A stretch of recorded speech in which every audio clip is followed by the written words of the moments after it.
할렐루야, 아멘. 오늘부터 시작되는 하나님이 세우신 가정이라는 수요예배 설교 시리즈에서 제가 첫 타자를 맡게 되었습니다. 시작이 좋아야 할 텐데 좀 떨리는 마음으로 또 이 시간 함께 여러분들과 말씀을 나누고자 합니다. 이민자의 삶은 새로운 환경에서 생존하기 위한 끊임없는 도전이며 또 힘듦의 연속인 것 같습니다. 그 가운데 우리의 가정과 자녀는 가장 그 삶 속에서 민감한 그러한 영향을 받는 대상이 되는 것 같습니다.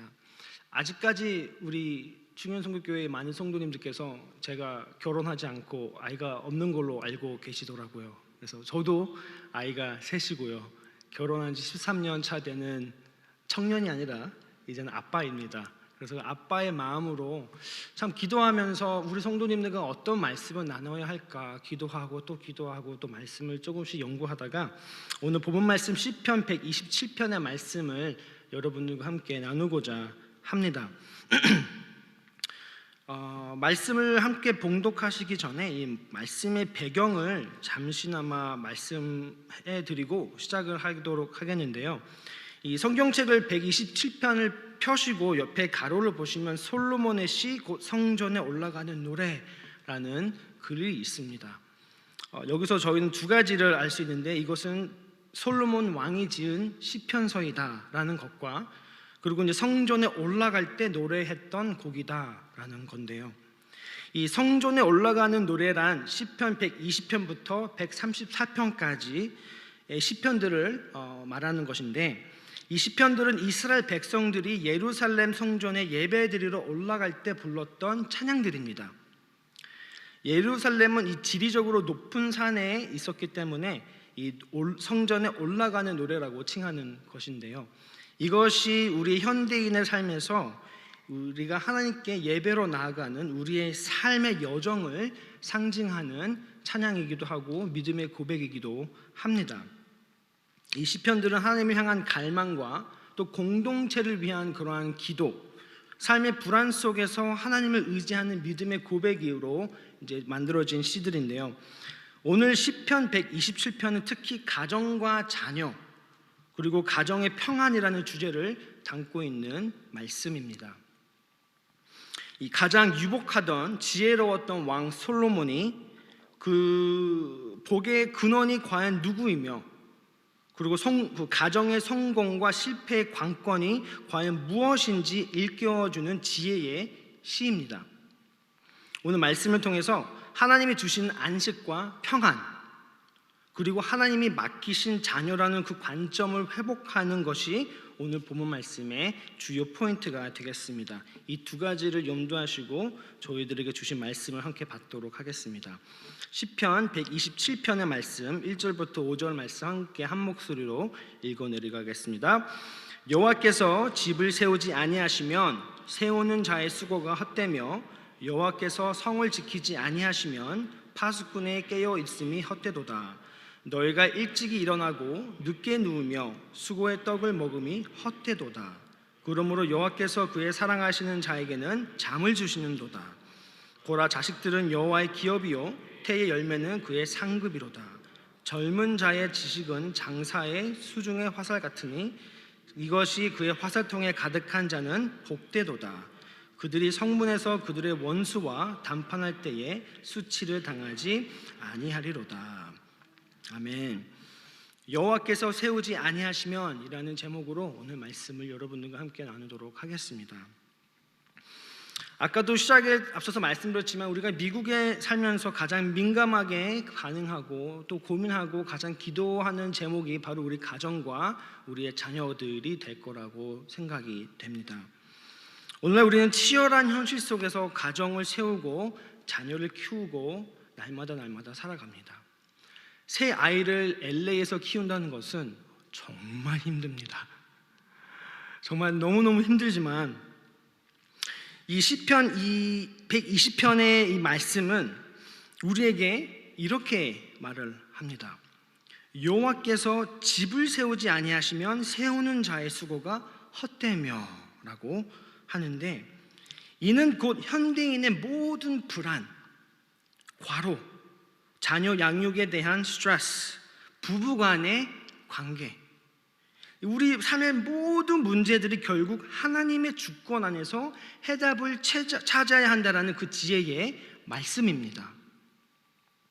오늘 말씀을 통해서 세 가지 중요한 영적 가르침들을, 교훈들을 생각해 보기를 바랍니다. 첫 번째는 가정은 인간의 수고가 아닌 하나님의 세우심으로 세워진다라는 것입니다. 여기서 첫 번째 영적 진리는 가정은 우리가 세우는 것이 아니라 만유의 구주 되시는 하나님 아버지께서 세우신다라는 것입니다. 이 단어는, 이 말씀은 그냥 단순한 문장이 아닙니다.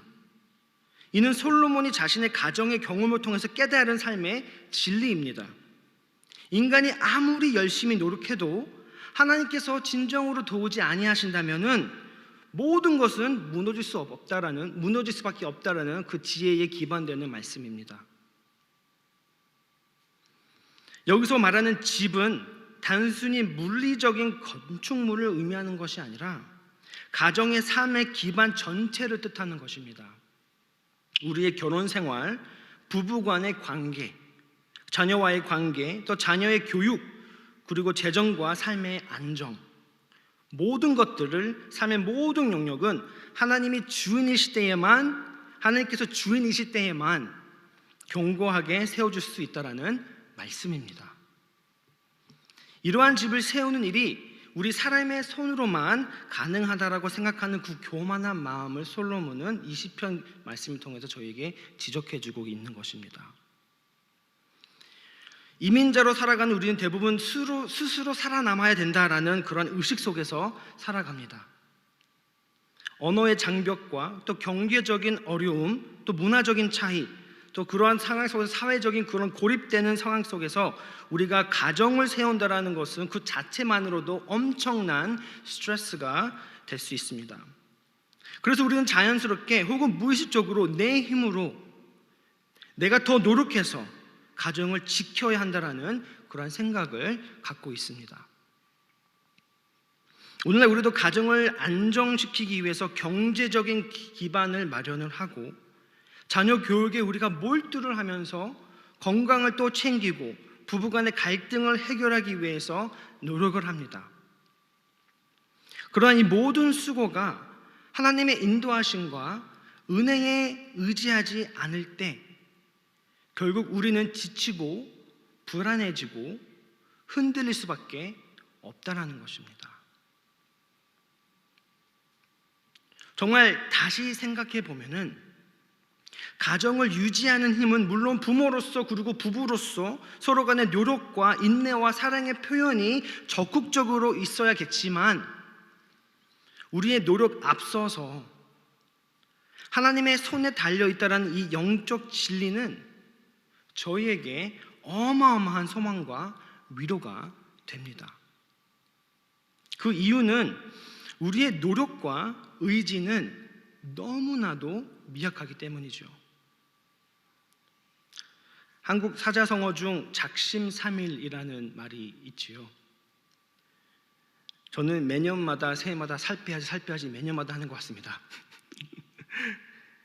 여러분들도 아시겠지만 단단히 먹은 마음이 사흘을 가지 못한다는 것은 여기 계신 모든 성도님들의 삶의 경험이실 것입니다. 정말 우리가 머리로 안다고 해서 삶이 바뀌는 게 아니더라고요. 자녀에게 더 이상 소리를 높이지 말고 놀게 하지 말고 아내를 사랑하고 남편을 공경하라는 그 말씀을 저희는 머리로 너무나도 잘 알고 있지만 그것을 날마다 실천하지 못하는 저희가 어찌 우리의 가정을 견고하게 세워갈 수 있겠습니까? 우리의 의지는 매우 제한적이기 때문에 하나님께서 우리 가족을 세우는 중심에 계시는 분이시다라는 그 영적 진리는 너무나도 연약하고 부족한 저희에게 엄청난 희망과 소망과 평안을 가져다 줍니다. 이것이 오늘 본문 말씀의 중심되는 복음의 핵심적인 메시지입니다. 여호와 하나님 아버지께서 우리의 가정의 중심에 계신 분이심을 여러분 믿으시길 주님의 이름으로 축원드립니다. 이 말씀은 우리의 가정은 하나님께서 중심에 계시지 않으면 우리의 모든 수고가 열매를 맺을 수 없이 헛될 수도 있다라는 거예요. 1절 후반부 말씀을 보시면요, 이렇게 계속해서 솔로몬 왕은 말하고 있습니다. 여호와께서 성을 지키지 아니하시면 파수꾼의 깨어 있음이 헛되도다. 파수꾼은 도시를 지키기 위해 밤새도록 눈을 부릅뜨고 있지만 결국에 하나님께서 보호하지 아니하신다면 그 경계는 아무런 소용이 없다라는 뜻입니다. 이것은 단순히 삶의 불확실한 현실을 말하는 것이 아니라 하나님이 중심이 되는 인생관을 우리에게 요구하는 말씀입니다. 성도 여러분, 하나님이 우리 가정의 주인이 되시고 하나님이 우리 자녀의 인도자가 되실 때에만 참된 가정의 안정과 평안과 화목함을 누리실 수 있습니다. 그러므로 가정을 유지하는 힘은 우리의 노력에 앞서서 하나님 손에 달려있다라는 그 진리를 잊지 마셔야 할 것입니다. 여기서 매우 중요한 것을 여러분들께서는 하나님께 여쭤보셔야 합니다. 그렇다면 하나님께서 세우시는 가정의 기초를 저희가 어떻게 만들어갈 수 있을까요? 두 가지를 생각해 보았는데요. 첫 번째는 가정 예배의 회복입니다. 저 역시 교육자지만 못하고 있는 것 중에 하나입니다. 가정을 위한 가장 근본적이고 중요한 일은 하나님을 중심에 두는 것입니다. 예배가 가정의 중심이 되고 하나님의 말씀과 기도가 일상의 습관이 될 때 그 가정은 견고하게 세워질 수밖에 없겠지요. 자녀들과 일상 속에서 영적인 대화를 나누신 적이 있으신가요? 그저 숙제했어? 너 이거 했어? 저거 했어? 너 이거 했니? 저거 보지 마, 이거 하지 마, 이거 하지 마 하는 것보다 요즘 기도 잘하고 있니? 주일에 어떤 말씀을 듣고 왔니? 기도 제목 있니? 라는 걸 한번 여러분 물어보셨나요?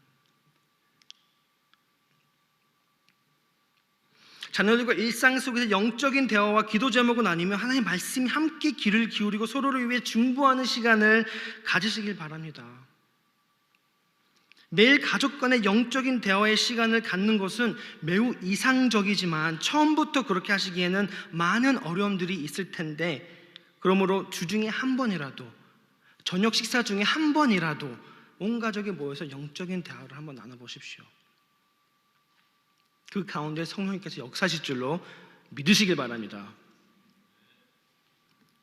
왜냐하면 이 하나님을 중심에 두는 것은 우리 가정을 세우고 관계를 회복시키는 자리를 하나님께 마련해 드리는 것이기 때문이죠. 그 자리를 이번 주 꼭 마련하시길 간절히 주님 이름으로 축원드립니다. 두 번째는 중심이 되는 성경 말씀을 정해서 가정의 가치관을 세우기입니다. 회사들은 보통 비즈니스 슬로건들이 있습니다. 예를 들어서 나이키는 Just do it. 생각하지 마, 그냥 해. 그죠? 그리고 애플 회사는 Think different. 그죠? 그리고 이제 코카콜라는 Open happiness. 이런 회사들은 이 슬로건의 브랜드의 개성, 또 가치, 철학, 사명을 몇 개의 엄선된 단어로 모두 담아냅니다. 요즘 시대에는 딱히 가운을 만들어서 집안에 걸어놓는 가정들은 찾기는 좀 어려워진 것 같아요. 하지만 비슷하게 가정마다 중심이 되는 말씀이 있다면 오늘 이 본문 말씀을 연구하고 기도하면서 설교를 준비하면서 너무 좋겠다라는 생각을 하게 되었습니다.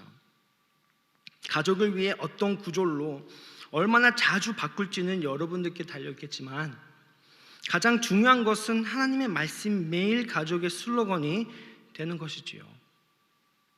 집안에 룰을 세우는 것보다 가정의 가치를 자녀들에게 보여주는 겁니다. 우리는 이런 식으로 살 것이다 라기보다 우리가 이렇게 살아가는 이유는 바로 이것이야 라는 그런 원동력을 아이들에게 심어주는 거예요. 중요성교의 모든 가정이 하나님의 말씀 위에 세워져 하나님께서 중심 되시고 흔들리지 않고 견고하고 안전한 가정으로 세워주시길 주님의 이름으로 축원드립니다. 두 번째 포인트는 하나님은 신뢰하는 자에게 참된 안식을 줍니다 라는 말씀입니다. 2절 첫 번째 말씀 보시면요, 너희가 일찍이 일어나고 늦게 누우며 수고의 떡을 먹음이 헛되도다 라고 솔로몬 왕은 말하고 있습니다. 이 구절은 매우 현실적인 장면을 저희들에게 묘사하고 있습니다. 새벽같이 일어나고 밤 늦게까지 일하는 삶, 더 나은 미래를 위해 쉼없이 달려가는 모습은 고대 이스라엘에만 상황이 아니었던 것 같습니다. 오늘날 우리의 삶도 이 구조가 너무나도 닮았습니다. 이민자의 삶, 또 자녀의 교육, 경제적인 안정, 이 모두를 붙잡고 사는 우리 역시 쉴 틈 없이 수고하고 애쓰는 것은 이제는 너무나도 당연해진 것 같습니다. 하지만 시편 기자는 말합니다. 너희가 일찍이 일어나고 늦게 누우며 수고의 떡을 먹음이 헛되도다. 즉 아무리 애써도 이 세상에 우리의 힘으로 쌓은 모든 수고는 결국엔 궁극적으로 평안을 주지 못하고 오히려 결국 더 큰 지침과 허무함을 남긴다라는 말씀입니다. 현대 사회에서는 efficiency, productivity를 가장 강조하는 것 같습니다. 효율성, 가장 빠르게, 가장 좋게, 생산성, 가장 적게 투자하고 많은 결과를 보는 것, 그거를 가장 좋아하는 것 같습니다. 성취, 결과, 그 중심의 문화 속에 저희들은 살아가고 있습니다. 일찍 일어나고 늦게 자는 성실함은 세상에선 미덕으로 여겨지지만 본문에서는 이러한 열심이 하나님 없이 행할 때 내 욕심과 나의 탐욕으로, 나의 꿈으로, 내가 붙잡고 있는 세상의 것들로 내가 드라이브 돼서 하는 것들이라면 정말 헛됨에 이를 수밖에 없다라고 경고하는 말씀입니다. 이 말씀은 단순히 게으르지 말라는 뜻이 아닙니다. 여기서 저에게 주신 지혜 지침은 우리가 아무리 애써도 하나님께서 그 일을 함께 하지 아니하시면 결국 지침만 남고 만족은 오지 않는다라는 것이지요. 결국 수고는 필요하지만 그것이 우리의 궁극적인 안정망이 될 수가 없다라는 것입니다. 하나님께서 중심되지 않는 우리의 노력과 날마다 수고하고 열심히 일하는 우리의 삶, 부모로서 자녀의 책임감 많습니다. 좋은 음식 먹이고 좋은 옷, 좋은 학교, 좋은 대학, 좋은 커리어 등등 계속 우리가 말할 수 있겠죠. 이 모든 일은 저희가 우리의 가정을 책임지기 위해 해야 하는 노력들이 맞습니다. 이 모든 노력은 당연히 소중하고 값진 일입니다.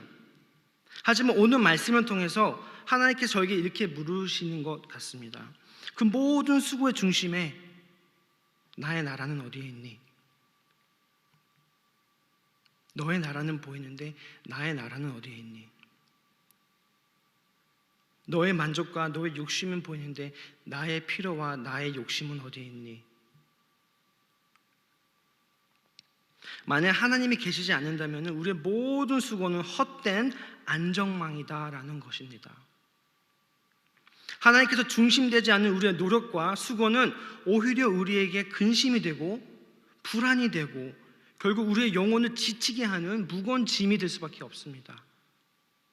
그 이유는 하나님 없는 수고는 우리의 존재를 더 안전하게 만드는 것이 아니라 오히려 더 불안하게, 더 힘들게, 외롭게 지치게 만드는 것이기 때문입니다. 그 이유는 가정은 우리가 세우는 것이 아니라 하나님 아버지께서 세우시는 것이기 때문이죠.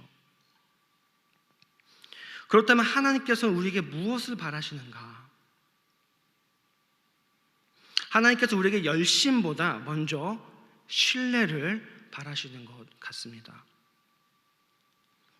하나님을 신뢰하며 열심히 일하는 것과 하나님 없이 불안에 매여 열심히 일하는 것은 너무 다릅니다. 하나님을 신뢰하지 않고 우리가 일한다면 우리는 결과의 노예가 될 수밖에 없습니다. 하지만 우리의 열심의 결과가 어떻건 간에 잠시 멈춰서 우리의 자녀와 아내를 또 우리 남편을 인격적으로 사랑으로 바라볼 수 있는 그러한 믿음의 여유, 그리고 우리의 열심의 결과를 하나님께 맡기는 마음의 자세를 갖는다면 하나님께서 삶의 중심이 되어주시는 은혜의 자녀로 살아가게 됩니다. 사랑하는 우리 성도 여러분, 우리는 결과의 노예가 아니라 은혜의 자녀로 살아가야 합니다. 근데 여기서 어마어마한 복음의 good news, 복음이 이것입니다. 이것은 우리가 선택할 수 있는 것이 아니다라는 거죠. 우리는 이미 그리스도 예수 안에서 그분의 보혈의 능력으로 십자가에서 다시 살아나신 예수님의 부활의 사건으로 이미 하나님의 은혜의 자녀가 되었다라는 거예요. 우리는 이미 은혜의 자녀가 되었는데 하나님께서 그를 사랑하는 자들에게 모든 것을 합하여 선을 이루시겠다라고 약속을 해주셨는데 왜 결과의 노예로 살아가는지를 돌아보게 해주시는 말씀입니다. 사랑하는 우리 성도 여러분, 우리는 스스로 인생을 만들어가야 하는 존재가 아닙니다. 하나님께서 이미 우리를 너무 사랑하셔서 은혜로 저희들을 이미 돌보시고 계시는 자녀로 살아갈 수 있습니다. 따라서 우리의 삶은 하나님의 손에 있다는 그 신뢰 속에서 평안을 누리시는 삶으로 사셔야 합니다. 하나님께서 일하시기에 우리는 쉴 수 있고 안식할 수 있습니다. 이것이 저의 말이 아니라 하나님의 말씀입니다. 2절 후반부를 보시면 그러므로 우리는 하나님의 은혜의 자녀가 되었기 때문에 여호와께서 그의 사랑하시는 자에게 잠을 주시는도다라고 말씀을 하세요. 이거는 약속입니다. 여호와께서 그의 사랑하시는 자에게 잠을 주시는도다, 이 말씀은 단지 밤에 잠을 잘 자게 해주신다라는 의미가 아닙니다. 염려에서 해방된 평안한 마음을 의미하는 것입니다. 더불어서 하나님의 돌보심 안에 있는 안식을 약속해 주시는 말씀입니다. 하나님은 사랑하는 자에게 그 무엇과도 바꿀 수 없는 쉼과 위로를 약속하셨습니다. 여기서 얻을 수 있는 두 번째 영적 진리는 가정의 평안은 우리의 수고가 아니라 하나님께서 우리의 삶을 돌보신다라는 그 은혜 안에서 누리게 된다라는 것입니다. 세상의 평안은 조건적입니다. 하지만 하나님께서 이 본문 말씀에서 약속해 주시는 그 은혜는, 이 평안은 은혜로 주시는 것입니다. 세상에 주는 평안은 보통 무언가를 이루었을 때 이루어지게 됩니다. 예를 들어서 시험을 잘 봤을 때, 돈이 충분할 때, 일이 잘 풀릴 때, 건강이 좋을 때, 그럴 때에 비로소 마음이 좀 편해지고 안심이 됩니다. 하지만 이 조건들이 무너지면 평안도 함께 사라져 버린다는 것이 이 세상의 이치입니다. 그래서 세상이 주는 평안은 언제든 흔들릴 수 있다는 조건적인 평안입니다. 하지만 하나님의 평안은 조건 없는 은혜입니다. 하나님이 주시는 평안은 우리가 무언가에서 잘했기 때문에 주어지는 것이 아니라 오히려 우리가 연약하고 부족할 때에도 예수님 안에서 하나님께서 값없이 선물로 주시는 것이 바로 평안입니다. 이 평안은 사랑과 상관없이 누릴 수 있고 실패 속에서도 지켜질 수 있고 두려움 속에서도 안식을 주시는 무조건적인 평안의 약속입니다. 혹시 밤에 쉽게 잠들지 못하시고 불안한 마음으로 눈을 감으신다면은 하나님께서 약속해 주시는 이 평안을 여러분 믿으시길 바랍니다. 저희를 사랑하시기에 저희에게 안식을 약속해 주시는 분이십니다. 이 믿음을 가지고 평안히 눈을 감으시고 하나님께 모든 것을 맡기며 하나님의 일하심을 경험하시길 주님의 이름으로 축원드립니다. 마지막 포인트입니다. 자녀는 하나님이 주시는 기업이며 복된 선물입니다. 3절을 보시겠습니다. 보라, 자식들은 여호와의 기업이요 태의 열매는 그의 상급이로다. 이 3절에서 자녀에 대해서 매우 분명하게 우리가 말씀하십니다. 자식은 여호와의 기업이다라는 이 표현은 단순히 부모의 소유물이 아니라 하나님께서 주권적으로 주신 선물이며 저희에게 맡기신 소중한 하나님 나라의 자산이다라는 것입니다. 이 기업이란 단어는 원어로 유산, 분깃, 하나님 계획 안에서 주어진 소중한 몫을 의미하는데, 즉 자녀는 우리가 만들고 조종하는 존재가 아니라 하나님께서 자신의 형상으로 두려움과 떨림으로 창조하신 피조물이며 우리 부모들에게 맡기신 거룩한 책임이다라는 것입니다. 그래서 세 번째 영적 진리는 자녀는 내 소유가 아니라 하나님이 맡기신 거룩한 선물이다라는 거예요. 이 말씀은 우리 자녀들의 양육에 있어서 모든 방향을 바꾸는 말씀입니다. 오늘날 우리는 우리의 자녀들을 우리 자신의 성공의 연장선 혹은 기대와 욕심의 실현 대상으로 쉽게 삼게 되는 것 같습니다. 그러나 이 시편의 말씀은 우리들의 자녀는 내 꿈을 이루는 도구나 우리 부모들의 개인의 소유가 아니라 하나님의 뜻을 이루도록 양육해야 할 거룩한 선물이다라고 말씀을 하고 계십니다. 그러면 우리 부모들의 컬링은 우리가 허락하신 이 하나님의 기업인 우리의 자녀들을 하나님의 뜻에 따라 양육하는 청직이다라는 것을 여러분 깨달으셔야 할 것입니다. 그렇다면 우리가 하나님의 뜻에 따라 우리의 자녀들을 양육하는 부모의 모습은 어떻게 보여지는가? 바로 4절부터 5절 말씀 함께 보시겠습니다. 젊은 자의 자식은 장사의 수중의 화살 같으니 이것이 그의 화살통에 가득한 자는 복되도다. 그들이 성문에서 그들의 원수와 담판할 때에 수치를 당하지 아니하리로다. 이 4, 5절에서 하나님의 자녀를 화살에 비유를 하십니다. 젊은 자의 자식은 장사의 수중의 화살 같으니라고 하시면서 부모는 마치 활을 쏘는 장수처럼 자녀라는 화살을 준비하고 날려보내는 사람임을 말씀하시는 것입니다.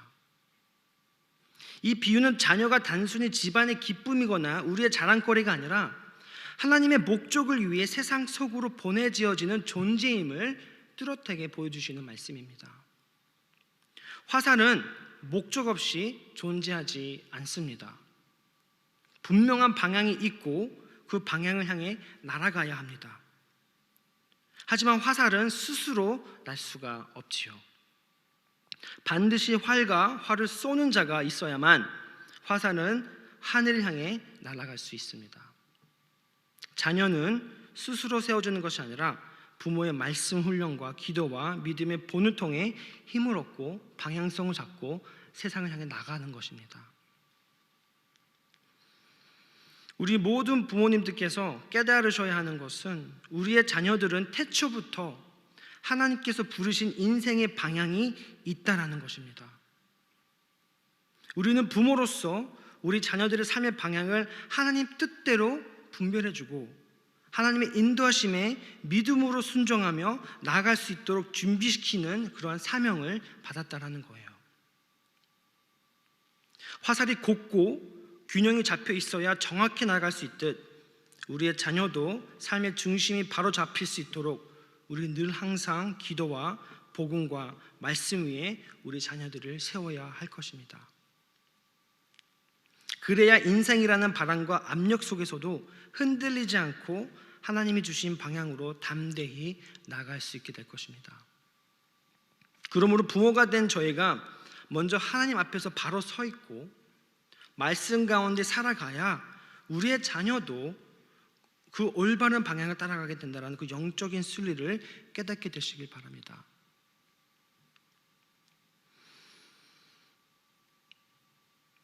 우리 부모 먼저 삶으로 신앙의 본을 보이며 회개와 용서의 모델이 우리 자녀들에게 되어준다면, 그리고 우리 자녀의 신앙의 여정을 격려와 칭찬으로 돕고 실패에도 붙잡아 줄 수 있는 그러한 믿음의 여유가 있는 부모가 되어준다면, 우리 자녀들은 이 세상을 향해 나갈 때 수치를 당하지 않고 오히려 승리하는 하나님의 나라의 믿음의 군사들로서 자라나게 될 것입니다. 이것이 제 말이 아니라 하나님 말씀의 약속입니다. 5절 후반부 말씀 보시면 그들이 성문에서 그들의 원수와 단편할 때에 수치를 당하지 아니하리로다. 이 약속의 말씀, 우리 자녀가 믿음의 용사로서 이 세상에 나아가 승리하고 우리의 가정과 하나님 나라를 보호하는 존재가 될 것이다라는 약속의 말씀입니다. 이 약속을 바라며 우리 자녀들을 말씀으로 곱고 복음으로 균형이 잡힌 화살들처럼 다듬어 주시고 준비시키시고 믿음의 근사들로 키우시는 우리 모든 부모님 되시길 주님의 이름으로 축원드립니다. 여기 제 앞에 계신 우리 부모님들 중에서 이미 벌써 자녀들이 세상에 나가 있는 분들이 더 많이 계실 것 같습니다. 저는 여기서 배워야 할 것은 화살은 언젠가 활에서 떠나야 된다라는 것이겠죠. 우리 자녀들도 계속 우리 부모 손 안에 붙잡혀 있을 수는 없다라는 거예요. 하나님이 정하신 때가 되면 우리의 자녀들은 세상 속으로 보내져야 합니다. 그래서 부모는 이 붙잡고 있는 손보다 그 아이들의 손을 놓을 수 있는 그 믿음의 손을 배워야 할 것 같습니다. 이 아이가 하나님 나라를 위해 어떤 방향으로 보내줄 수 있을까를 고민하면서 준비를 해야 할 것 같습니다. 자녀는 우리의 소유가 아니라 하나님이 우리가 잠시 맡기신 선물이며 언젠간 다시 하나님 품으로 우리가 하나님 나라를 위하여서 쓰임받도록 돌려드려야 할 때가 있습니다. 그 이유는 우리 자녀들은 하나님의 기업이기 때문이죠. 그러므로써 부모된 자로서 우리의 모든 수고는 결국 하나님 나라의 영광과 여호와를 영화롭게 해드리는 부르심이며 우리의 사명입니다. 오늘 말씀의 결론을 맺도록 하겠습니다. 이 본문 말씀은 결국 모든 수고와 우리의 평안과 안식, 특별히 가정 가운데에서 있는 평안과 안식, 가정의 자녀의 중심에 하나님이 계셔야 함을 선포하고 계십니다. 그리고 우리는 이 모든 진리를 예수 그리스도 안에서 완전하게 이미 누릴 수 있습니다. 우리는 은혜의 자녀들이기 때문이지요. 주님의 은혜 안에서 가정을 세우시고 자녀를 맡기시며 안식을 누리는 삶, 그것이 바로 복음 안에 사는 가정의 모습일 것입니다. 사랑하는 성도 여러분, 우리 삶은 분주하고 앞으로 더욱더 바빠질 것입니다. 가정과 자녀를 지키기 위해 우리는 애쓸 것이고 우리는 수고는 참으로 값지고 아름다울 수밖에 없습니다. 그 이유는 하나님께서 우리 자녀들을 지키실 것이라는 약속을 주셨기 때문이죠. 오늘 시편 127편 우리에게 이렇게 말합니다. 여호와께서 세우지 아니하시면 모든 것이 헛되고 수고이다라고 하십니다. 하지만 여러분, 우리에게 주어진 약속은 하나님 아버지께서 우리 가정을 세우실 것이다 라는 것입니다. 이 말씀 믿으시고 담대하게 나가시길 주님의 이름으로 축원드립니다.